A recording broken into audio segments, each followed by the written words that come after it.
Hai guys, welcome to channel NSID. Pada video kali ini, kita akan membahas bagian prolog dan chapter 1 pada light novel volume 12. Hadiah apa saja yang diberikan pada Sora dan Shiro pada acara ulang tahunnya? Dan apa tujuan sebenarnya dari Silaha dan Raja Iblis? Oke, daripada lama-lama, berikut pembahasan light novel No Game No Life volume 12 part 1. Sebuah upacara untuk memperingati ulang tahun pertama penobatan Raja Elkia akan segera dilaksanakan. Stephanie Dola, seorang gadis berambut merah, memberitahu Sora dan Shiro tentang rencana ini di perpustakaan. Namun Steph heran, mengapa rencana tersebut diumumkan begitu mendadak. Steph merasa bahwa persiapan semacam ini seharusnya dimulai lebih awal dan mendapatkan persetujuan dari Sora dan Shiro itu sendiri. Namun justru sebaliknya, Sora dan Shiro tampak tidak peduli terhadap urusan politik dan tidak membantu dalam persiapan kali ini. Meskipun begitu, Steph berharap undangan yang dikirim ke perwakilan Federasi Elkia dapat membawa persatuan antara di dalam dan di luar negeri. Tiba-tiba, Sora dan Shiro mengingat masa lalunya sejak mereka datang ke dunia Disboard. Meskipun Sora telah menjadi Raja Elkia, Federasi Elkia didirikan bersama dengan Federasi Timur, Oceando, Avenheim, dan Hardenville. Banyak negara telah bergabung dengan mereka, bahkan Oldeus, Ex Machina, dan setengah Raspberry. Oleh karena itu, sekarang Federasi Elkia telah menjadi aliansi yang begitu besar. Walaupun Sora dan Shiro awalnya enggan untuk terlibat dalam persiapan upacara tersebut, mereka akhirnya berencana membantu Steph. Saat Sora dan Shiro sedang merenungkan kenyataan bahwa 1 tahun telah berlalu, mereka terkejut ketika mengetahui bahwa mereka telah bertambah usia. Shiro mengecek tubuhnya dengan teliti, tetapi tak ada tanda-tanda perubahan apapun pada bagian tubuhnya. Steph mencoba menjelaskan bahwa Sora akan berusia 19 tahun dan Shiro masih berusia 12 tahun. Namun Shiro tidak percaya dan mengukur dadanya sambil menangis. Dia merasa bahwa tidak mungkin usianya tidak berubah meskipun 1 tahun telah berlalu. Kali ini kita kembali ke timeline utama. Selama 7 hari, Kerajaan Elkia memperingati ulang tahun pertama raja mereka dengan perayaan yang begitu meriah. Para perwakilan dari anggota federasi diundang untuk bergabung dalam kegembiraan ini. Pertunjukan seni tradisional memulai acara, diikuti oleh pertemuan perwakilan federasi dan makan malam bersama. Dan di puncak acaranya, semua perwakilan berkumpul untuk menyampaikan pernyataan bersama tentang persahabatan dan hubungan setara antara Kerajaan Elkia, negara-negara anggota federasi, dan semua ras yang ikut terlibat. Pernyataan ini disiarkan secara langsung ke seluruh wilayah Federasi Elkia dengan bantuan Raspberry yang membantu dalam menyampaikan pesan tersebut.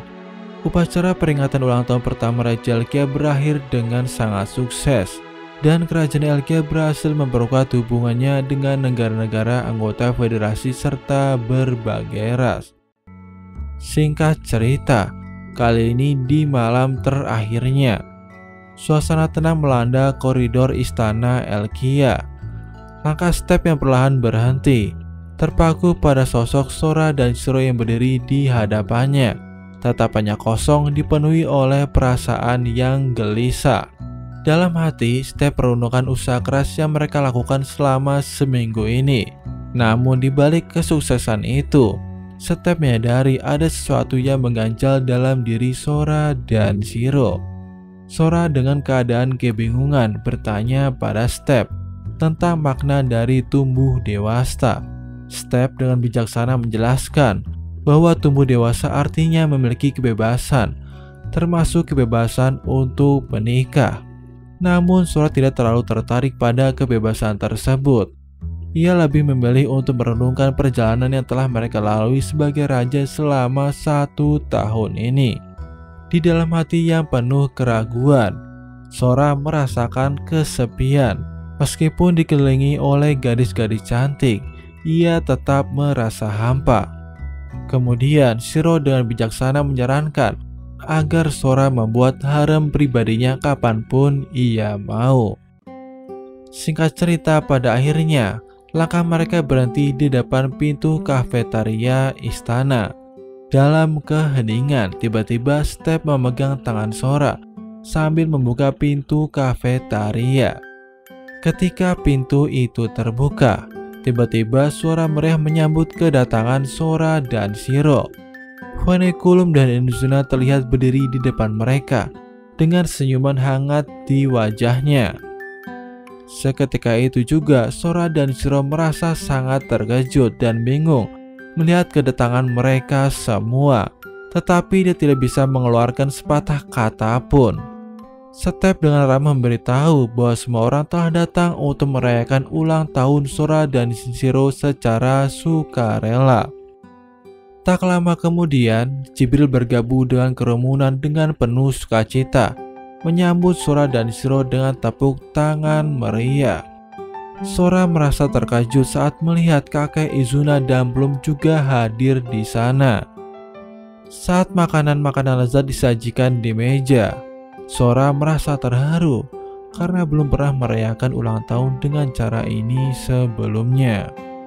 Kemudian Emerald mengambil langkah maju sambil membawa hadiah kecil untuk Sora dan Shiro. Ketika tiba-tiba Sora menerima notifikasi di ponselnya, Sora saat itu merasa bingung. Namun Emerald menjelaskan bahwa dia telah mengirimkan file khusus kepada Sora melalui teknologi canggih yang dimiliki oleh Ex Machina. Sora dengan hati-hati membuka file itu. Ternyata isinya adalah foto selfie Emerald yang mengandung unsur erotis di dalamnya. Meskipun terkejut, Sora tetap berterima kasih kepada Emerald atas hadiahnya. Saat Sora sedang menikmati momen tersebut, tiba-tiba ponsel Shiro juga ikut berdering. Sora langsung merasa khawatir karena mungkin saja Shiro menerima file yang sama dengannya. Seketika itu juga Sora melihat ponsel Shiro dengan khawatir. Namun untungnya, file yang diterima oleh Shiro ternyata berbeda. Itu adalah sebuah novel Fujo yang dikirim oleh Enzik. Dalam hati, Sora merasa lega melihat senyum bahagia yang terpancar dari wajah Shiro saat membaca novel tersebut. Di tengah acara pesta, Jibril mendekati Sora dengan maksud memberikan hadiah yang berupa tulang monster. Namun Emerald memberitahu Jibril bahwa hadiah semacam itu mungkin saja tidak akan membuat Sora senang. Mendengar perkataan dari Emerald, hal ini membuat Jibril merasa marah pada Emerald dan tidak ingin kalah darinya. Langsung tanpa berpikir panjang, Jibril meminjam tablet milik Sora selama 10 menit saja dan segera pergi dengan penuh semangat. Kemudian Izuna memberikan hadiah istimewa kepada Sora dan Shiro. Ia memberikan 5 kupon yang memungkinkan Sora dan Shiro untuk meminta apa saja kepada Izuna. Sora membuka hadiah itu dengan cepat, sementara Shiro mengamati dengan harap-harap cemas. Takut akan penyalahgunaan kesempatan itu, Ino merasa khawatir dan marah. Namun Izuna dengan tegas menenangkan Ino dan memastikan bahwa dia memiliki kepercayaan pada Sora dan Shiro. Dia yakin bahwa Sora dan Shiro tidak akan melakukan sesuatu yang buruk atau menyakiti dirinya. Kemudian tiba-tiba Tilvik memberikan hadiah juga, berupa botol minuman anggur dengan kualitas terbaik di Haddonfield. Namun Sora dan Shiro tidak merasakan senang dengan hadiah tersebut. Namun dengan penuh semangat, Tilvik tetap tidak menyerah begitu saja. Ia mencoba mengajari Sora dan Shiro cara menikmati minuman anggur. Awalnya Sora merasa ragu, namun dia mencoba mencicipi minuman tersebut. Meskipun tanpa alkohol, anggur itu tetap terasa lezat. Di sisi lain, Ino dan Emirance menikmati bir beralkohol, sementara Sora dan Shiro merayakan ulang tahun mereka dengan penuh sukacita dan memberi pujian pada Tilvik. Sora merasa penasaran tentang hadiah ulang tahun yang disiapkan oleh Step untuk mereka berdua. Step menjawab bahwa dia telah menyiapkan hadiah yang istimewa untuk mereka berdua. Dengan penuh antusias, Sora dan Shiro membuka hadiah yang diberikan oleh Step. Kejutan menyelimuti wajah mereka karena di dalamnya terdapat kemeja, celana jeans, dan bahkan setelan baju yang sering dipakai oleh Sora dan Shiro. Namun yang benar-benar membuat mereka terkejut adalah kenyataan bahwa Step berhasil menciptakan semua pakaian tersebut dengan peralatan seadanya. Rasa senang memenuhi hati mereka berdua, dan dengan tulus mereka mengucapkan terima kasih kepada Step. Lalu mereka menikmati hidangan lezat yang disajikan di atas meja. Mereka berdua melihat sekeliling, dan mata mereka bertemu dengan Jibril, Emirance, Tilvik, Hollow, dan Nona Miko. Semua orang yang hadir berkumpul dengan penuh kegembiraan untuk merayakan ulang tahun Sora dan Shiro. Di tengah meriahnya pesta, Sora tetap merasa malu dan berusaha menyembunyikan perasaannya. Ia dengan berani berbicara tentang rencana besar mereka untuk melakukan kampanye ke seluruh dunia dan menyatukan Federasi Alkia agar tak pernah kalah di masa depan. Pada akhirnya acara pesta telah usai dan mereka kembali ke kamar masing-masing. Shiro dan Inazuna hampir kelelahan sehingga mereka memutuskan untuk beristirahat. Saat itu jam menunjukkan 2:30 pagi. Dengan sisa tenaga terakhirnya, Sora membawa Shiro kembali ke dalam kamar mereka. Saat itu di dalam kegelapan kamar, Sora diam-diam mengeluarkan ponsel dan tabletnya untuk memeriksa foto yang diberikan oleh Emirance dan Jibril. Namun tiba-tiba Tilvik muncul di hadapannya. Tanpa Sora menyadari kapan Tilvik masuk ke dalam kamarnya, Tilvik menanyakan tentang kondisi Federasi Alkia yang tidak baik-baik saja. Dan Sora menjelaskan bahwa dunia telah terbelah menjadi dua front, yaitu Federasi Alkia dan Front Republik Alkia. Front Republik terdiri dari Avantgarde, Dragonia, Gigan, Demonia, dan Lunamana. Mereka mengusulkan pemusnahan Federasi Alkia, deklarasi perang yang mengandalkan 10 perjanjian, di mana pihak yang ditantang memiliki hak untuk memilih konten permainan. Dalam percakapan Sora dengan Tilvik, tiba-tiba Jibril dan Emirance muncul di hadapan mereka entah dari mana dan mendengarkan percakapan mereka berdua. Akibatnya Shiro yang tadinya pura-pura tidur akhirnya ikut terbangun juga. Sora dan Shiro menyatakan kecemasan mereka karena jumlah pemberontak di Federasi Alkia semakin bertambah dan negara mereka semakin dekat dengan kehancuran. Meskipun Federasi Alkia telah menerapkan kebijakan yang kuat, termasuk upacara penobatan, namun hal itu tidak sepenuhnya mencegah terjadinya pemberontakan. Di tengah suasana tenang di kamar Sora dan Shiro, tiba-tiba mereka terkejut oleh suara ledakan yang muncul dari pinggiran gerbang kastil Alkia. Tanpa diduga, kejadian itu membuat Sora bingung dan mereka berdua mengarahkan pandangan ke arah kejauhan. Tiba-tiba sebuah kejutan tak terduga muncul di kamar mereka. Seseorang sosok muncul, dan ternyata itu adalah sosok Vic Drafnir yang baru saja mendarat dengan kapal ruang angkasanya setelah berhasil pergi ke bulan. Dengan rasa bangga, Vic memberikan sebuah hadiah yang sangat istimewa untuk Sora dan Shiro, yaitu berupa batu asteroid dan batu bulan. Setelah memberikan hadiah tersebut, Vic membuka pintu dan berjalan menuju pintu halaman. Sementara itu, Jibril dan Emirance melihat sesuatu yang mencurigakan. Mereka dengan serius mendeteksi keberadaan dari sosok ras iblis yang berhasil menyusup ke wilayah kastil Alkia.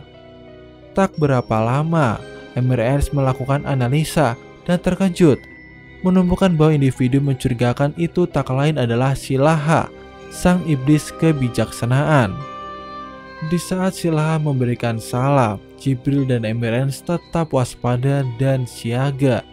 Silaha memberitahu Jibril dan Emirance jika dia merupakan salah satu dari 9 jenderal iblis. Setelah itu, dia mengeluarkan selembar kertas kecil yang membuat Jibril dan Emirance bingung dan khawatir. Silaha mengatakan bahwa waktu bagi tentara Raja Iblis untuk menghancurkan dunia akhirnya telah tiba, dan pihak ras iblis bersiap menantang pihak Federasi Alkia dalam permainan. Sebagai langkah awal, dia akan menantang Jibril dan Emirance untuk bertanding dalam permainan kecil. Namun dalam waktu yang singkat, tepatnya 3 menit, Silaha kalah dalam pertandingan tersebut, sehingga seketika itu juga Jibril dan Emirance dengan sekuat tenaga memukul Silaha hingga ia jatuh ke tanah. Setelah acara penobatan Raja Alkia berlangsung pada hari keempat, suasana keramaian mulai mereda, dan saat ini di perpustakaan Alkia. Setelah Sora dan Shiro menggunakan keempat tiket pemberian dari Izuna, mereka berdua akhirnya bisa beristirahat. Sora dan Shiro tidur di ekor Izuna, merasakan momen kebahagiaan yang luar biasa. Namun tiba-tiba waktu istirahat mereka terganggu oleh suara keras dari sudut perpustakaan. Ternyata suara itu datang dari Tilvik. Dia sedang memegang palu dan membuat suara keras. Namun yang menarik perhatian adalah bahwa Tilvik sedang membuat lengan roh. Melihat Sora yang terganggu, Tilvik pun menghentikan pekerjaannya dan berbalik. Dia tampaknya merasa jengkel kepada Fik yang sebelumnya datang untuk menemui dirinya. Tiba-tiba Sora memikirkan tugas yang harus dia selesaikan. Meskipun telah ada kemajuan, belum ada tindakan yang jelas dalam menghadapi situasi terhadap Front Republik Alkia yang semakin merepotkan. Kemudian ada suara yang tiba-tiba terdengar lagi. Tampaknya ada seorang utusan dari ras demonia yang bernama Silaha. Kehadirannya ini membuat Sora dan yang lainnya terkejut dan kebingungan. Namun Sora segera mendengar penjelasan dari Jibril bahwasannya Silaha tiba sekitar 89 jam yang lalu. Pada akhirnya semua orang berkumpul di tempat Silaha ditahan. Sora yang saat itu belum sepenuhnya mengerti mengenai situasi yang ada, meminta penjelasan pada Jibril dan Emirance. Jibril memberitahu Sora jika Silaha berusaha menantang mereka berdua dalam permainan. Namun Silaha kalah dan hak kepemilikan sementara atas dirinya berada di tangan Jibril dan Emirance. Mendengar penjelasan tersebut, Sora mulai paham dengan situasi yang ada, sehingga dia meminta pada Jibril untuk membahas lebih lanjut di kafetaria. Singkat cerita, setibanya di kafetaria, Sora telah mengumpulkan informasi tentang ras demonia dari berbagai sumber, termasuk koleksi perpustakaan dan pengetahuan dari Jibril. Ras demonia terdiri dari berbagai jenis dan bentuk, dari orc, goblin, slime hingga skeleton, dan bahkan humanoid seperti Silaha. Semuanya digolongkan sebagai iblis atau demonia. Meskipun memiliki penampilan dan sifat yang sangat berbeda, mereka semua termasuk dalam kategori ras demonia. Dalam situasi yang rumit ini, ketidakpastian tentang tujuan Silaha semakin belum diketahui oleh Sora dan Shiro. Namun Sora tetap berusaha mencari jawaban dan meminta sejumlah informasi mengenai ras demonia lebih lanjut dari Jibril dan Emirance. Kemudian Jibril menjelaskan bahwa ras demonia saat ini dianggap tidak memiliki kegunaan, bahkan sebagai musuh ataupun teman. Jibril menyampaikan bahwa semenjak 408 tahun yang lalu, ras demonia telah dieliminasi dan peringkat ancaman mereka sangatlah rendah. Ini menggambarkan bahwa ras demonia saat ini dianggap tidak berbahaya sama sekali. Mendengar perkataan dari Jibril, Silahah merasa tersinggung dan mengatakan bahwa kedatangannya adalah untuk memperbaiki kesalahpahaman mengenai ras demonia selama ini. Kemudian Silahah mengeluarkan selembar kertas dan membaca bagian penting dari kertas itu dengan suara keras. Silahah mengatakan bahwa kebangkitan Raja Iblis akan segera tiba. Setelah Silahah berbicara, tiba-tiba suara di sekitar kafetaria berubah menjadi hutan belantara yang sangat menyeramkan. Dan di atas langit yang gelap muncul sosok Raja Iblis dengan sepasang sayap hitam dan mata berwarna merah. Melihat kedatangan Raja Iblis, Silahah dengan gembira menyambut kedatangan tersebut. Di samping itu juga Raja Iblis mengatakan jika kemunculannya saat ini untuk menghancurkan dunia e-sport telah tiba. Ketika Raja Iblis berbicara, tiba-tiba lingkungan sekitar mereka berubah lagi. Yang sebelumnya hutan belantara kini digantikan oleh menara hitam yang menakutkan. Di depan menara itu terlihat pasukan besar dari Raja Iblis. Ketika itu, Sora dan Shiro menyaksikan gambaran tentara Raja Iblis yang siap menghancurkan dunia. Namun tiba-tiba semuanya kembali normal. Semua kembali di kafetaria. Sepertinya semua yang terjadi sebelumnya hanyalah ilusi semata. Saat kembali ke realitas, Silahah langsung memeluk Raja Iblis sambil menangis. Dia merasa kagum dan terharu dengan pidato yang sebelumnya disampaikan. Namun saat itu juga Raja Iblis merasa heran mengapa Silahah justru menjadi tawanan dan gagal mengalahkan musuhnya. Silahah meminta maaf pada Raja Iblis atas kegagalannya. Namun setidaknya Raja Iblis telah berhasil bangkit kembali. Kemudian tiba-tiba Izuna berlari dan secara spontan menarik ekor Raja Iblis. Menyadari hal itu, Raja Iblis menjadi sangat marah dan mencoba kabur dari Izuna. Namun sayangnya Izuna langsung memeluk ekor Raja Iblis dengan sangat erat. Saat itu Izuna sangat tertarik dengan ekor Raja Iblis karena menurutnya itu terlihat sangat lembut untuk dipegang. Melihat kejadian itu, Sora merasa bingung mengapa Izuna bisa melakukan tindakan tersebut. Seharusnya dengan adanya 10 perjanjian hal itu tidak dapat dilakukan. Menurut Sora mungkin saja Raja Iblis memiliki hubungan dengan Silahah. Kini dengan pikiran yang lebih tenang, Sora memutuskan untuk bertanya mengenai keberadaan Raja Iblis. Apakah sosok yang dihadapannya bukan wujud sesungguhnya dari Raja Iblis?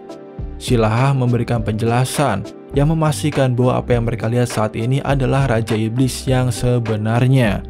Rasa penasaran Sora terhadap rencana dari Raja Iblis membuat dia bingung. Di tengah perseteruan antara Federasi Elkia dan Front Republik Elkia, dunia ini terbagi menjadi dua kubu. Situasi itu sendiri telah cukup rumit. Namun sekarang ada ancaman baru yang muncul dari pihak Raja Iblis. Mendengar perkataan dari Sora, Silahah hanya bisa tersenyum. Dia mengatakan setengah wilayah ras demonia dikuasai oleh tentara Raja Iblis. Dan kini sang Raja Iblis telah bangkit kembali. Bahkan menurut Silahah, jika ras demonia tidak menghancurkan dunia saat ini, kapan lagi mereka akan memiliki kesempatan untuk melakukannya? Namun jawaban itu tidak diterima dengan mudah oleh Sora. Baginya, ide Raja Iblis yang ingin melakukan tindakan tersebut adalah tindakan yang bodoh dan tanpa pikir panjang. Meski begitu, Silahah hanya bisa tertawa, merespon dengan memberi penjelasan lagi pada Sora.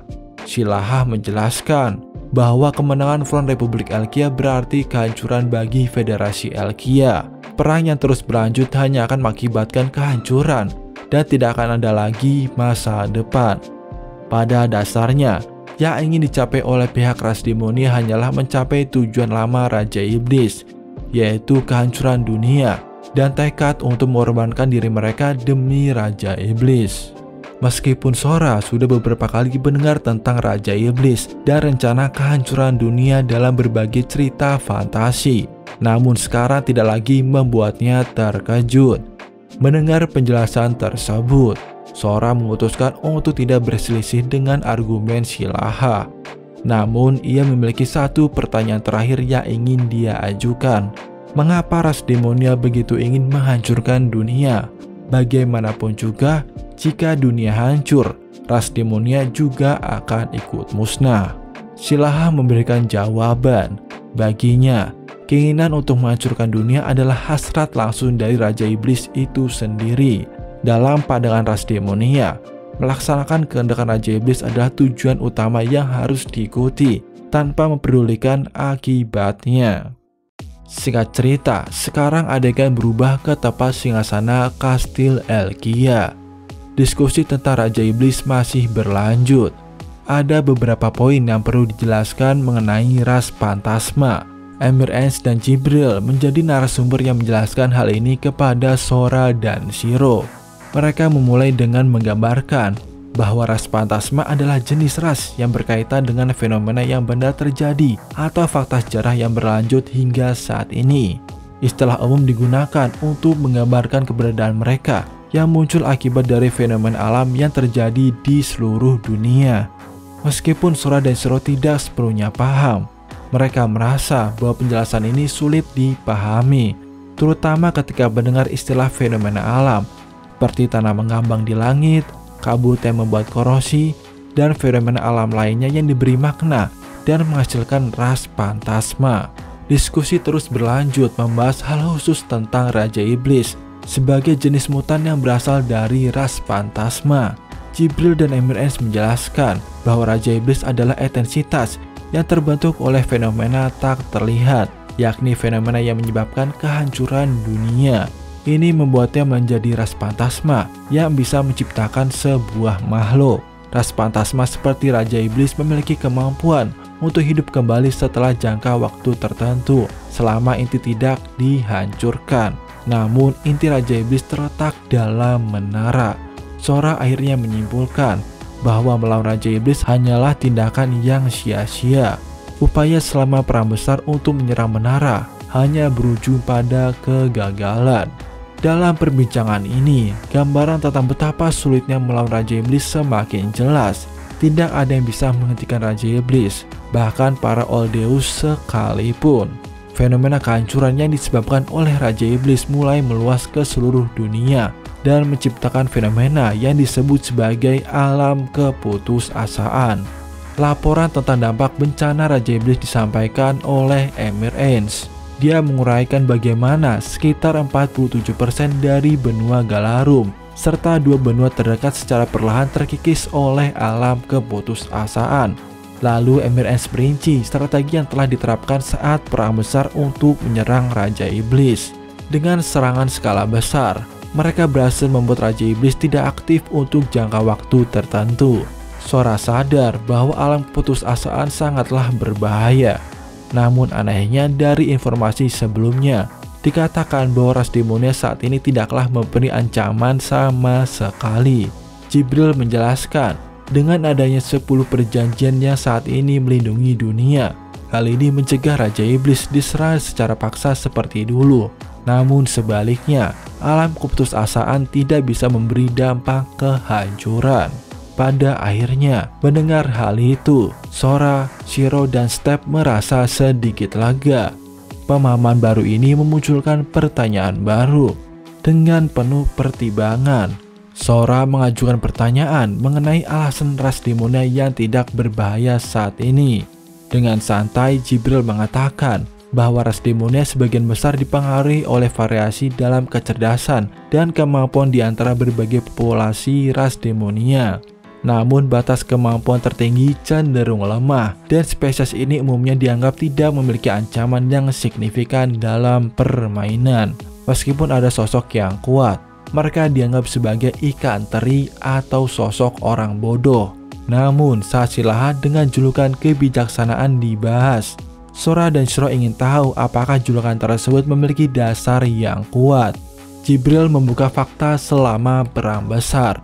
Raja Iblis didukung oleh pengikut kuat seperti 8 kuda pemusnah, 7 kaisar, dan 4 raja surgawi yang bertugas untuk melindungi setiap kebangkitan Raja Iblis. Meskipun begitu, secara umum, ras demonia tetap memiliki penilaian yang rendah.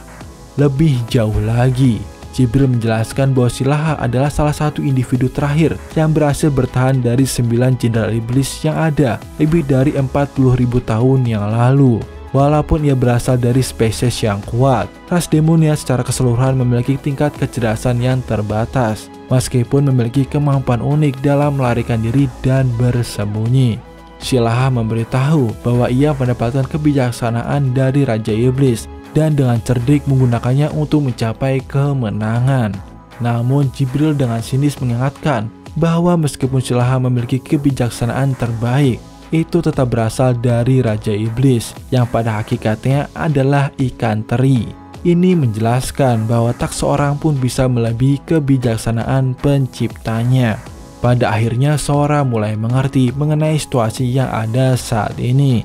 Setidaknya dia bisa menganggap keberadaan Raja Iblis tidak berbahaya untuknya. Namun dia perlu sebuah rencana untuk mengalahkan Raja Iblis agar dia bisa menyingkirkan masalah untuk kedepannya. Namun di samping itu juga, Sora merasa perlu mendengar informasi mengenai ras demonia selain dari Jibril dan Emir Ens, terutama dari Tilfi, karena selama pembicaraan dia terlihat diam saja. Kemudian Tilfi dengan serius mulai mendekati Sora dan berusaha membagikan informasi yang dia punya mengenai konflik antara ras kurcaci dan ras demonia selama ini. Kali ini kita berpindah ke sisi benua Valar, tepatnya di tengah kota tempat balai pemerintahan Republik Elkia berada. Kuramizel, seorang gadis berambut merah bertugas sebagai kepala kabinet dari Republik Elkia. Dia duduk di kantornya sambil melanjutkan pekerjaannya yang mulai menumpuk. Kemudian tiba-tiba Vi menyerahkan selembar dokumen kepada Kurami. Dokumen tersebut berisikan informasi mengenai konfirmasi kebangkitan dari Raja Iblis dan rencana Federasi Elkia untuk menghadapi Raja Iblis. Kurami terkejut ketika membaca informasi tersebut. Dalam lembar dokumen tersebut terungkap bahwa Raja Iblis pernah terlemahkan di masa lalu oleh 10 perjanjian. Tetapi situasinya kini telah berubah. Kurami merasa curiga dan merenungkan berbagai informasi yang ada. Kemudian Vi memberikan beberapa informasi tambahan dari intelijen yang diterima melalui jalur telepati. Informasi yang datang melalui jalur telepati membuat Kurami tercengang. Namun sebelum ia sempat merespon, Vi melanjutkan dengan informasi yang lebih mengagetkan lagi. Vi mengungkapkan bahwa alam keputusasaan dari Raja Iblis kini menjadi efektif kembali. Kurami merasa sulit untuk mempercayai kabar yang ada. Kurami mencoba menjelaskan bahwa alam keputusasaan adalah konsep yang dapat membuat makhluk hidup merasa putus asa hingga ingin mati.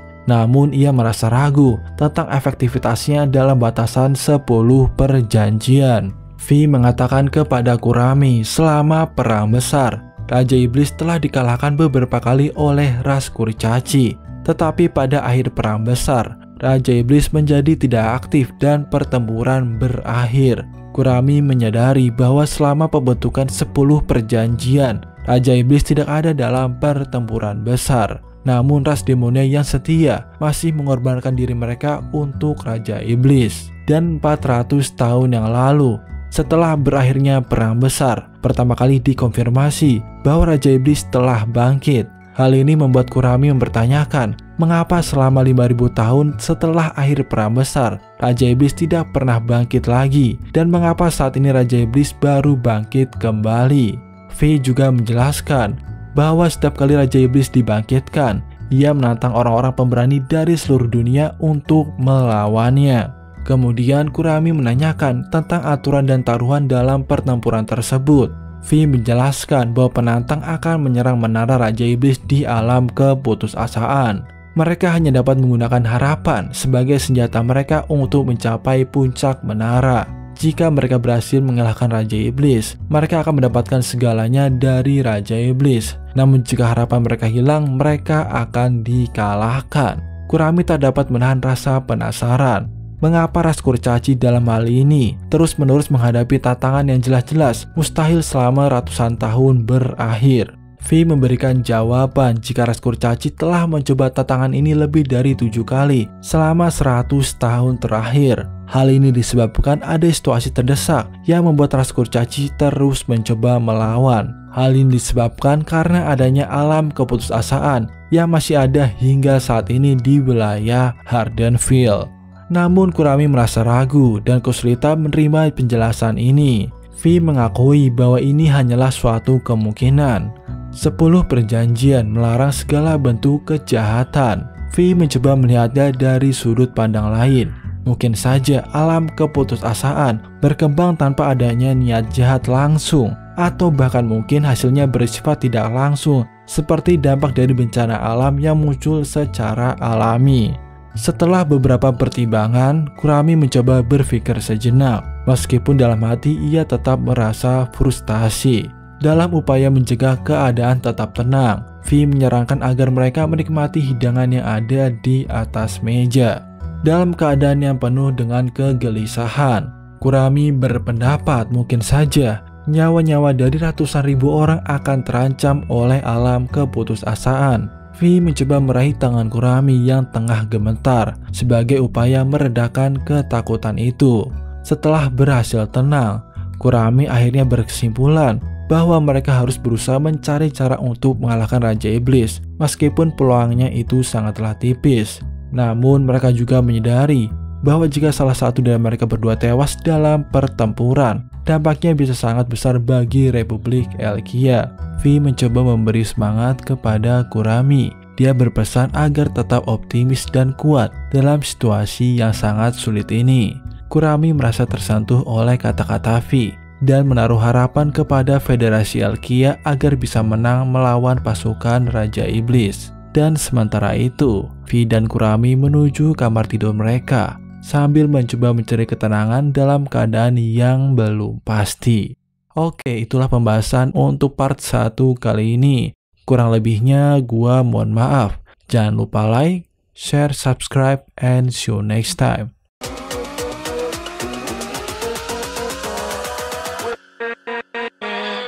With